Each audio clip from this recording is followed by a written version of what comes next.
We ended our study last time of chapter 1, recognizing that 7 tribes plus Simeon's 8 tribes all failed to accomplish their mission fully. Now we look at the implications. I'm Ken Godevanis, and this is A Layman Looks at Scripture. The end result here, as we read in the last verse of chapter 1, verse 36, was that the Amorites had an appointed boundary within the inheritance of God's people. This, says Gusick, was an unnecessary and very dangerous accommodation to the social and spiritual enemies of the people of God. As far as implications go, let's first look at what happened to Adoni-Bezek, an enemy of God's. Remember, he had his thumbs and toes cut off, as he had done to 70 others by his own testimony. We're reminded of the scripture that declares, quote, "As a man soweth, so shall he also reap." And so many times a person can say, "As I have done, so has God requited unto me." I think that is a key lesson for us from parts of this chapter. We need to remember that, quote, "For in the same manner in which we judge, we shall be judged, and whatever measure we mete out, it shall be meted unto us. As I have done, so has God requited me." End of quote. Secondly, every story in chapter 1, as good as it sounds at the beginning, ends up as an incomplete victory. God had clearly said to them, A, utterly drive the enemies out, and secondly, B, no compromises with them whatsoever. Which part of that had they missed? The only acceptable reason for not finishing the job God gives you and me is because God himself prevents us from doing so. And I can't even think of any example where that is true right now. Maybe you can. I don't even know why God would do that. Why would he give us a task that he doesn't want us to complete? What I do know for certain is that disobedience is not an acceptable reason for not getting the job done. Getting fooled by, or suckered in by, or feeling sorry for God's enemies just doesn't cut it with God. And if you think for a moment that utterly driving the enemy out is too harsh an order, and it's not fair of God to expect that, well, I can only say perhaps you just don't understand who God is and who you and I are in comparison. Thirdly, Gusick gives us this lesson. There is a dangerous and seductive form of pacifism in the Christian life, which ignores the reality of the spiritual battle so clearly described in Ephesians chapter 6, verses 10 to 20, and referred to by analogy in the book of Judges. There is definitely a need to put on the full armor of God.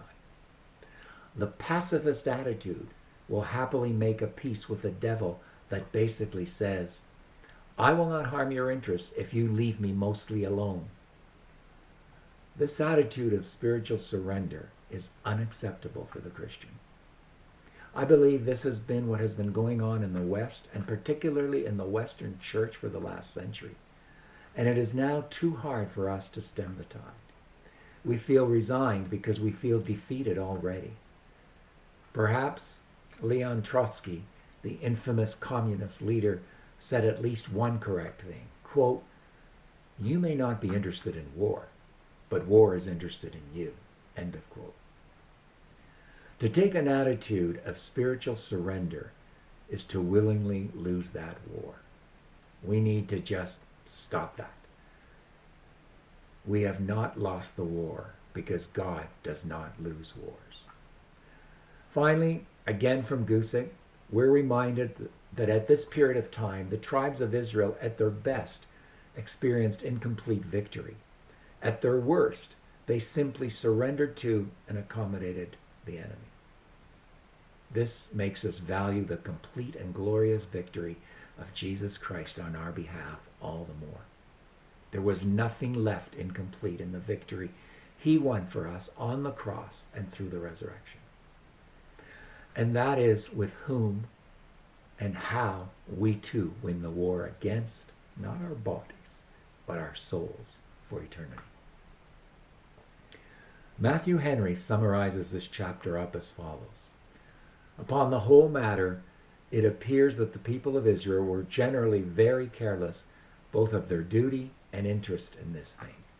They did not what they might have done to expel the Canaanites and make room for themselves. And he believes, 1, it was owing to their slothfulness and cowardice. 2, it was owing to their covetousness. The Canaanites' labor and money would do them better, they thought, than their blood.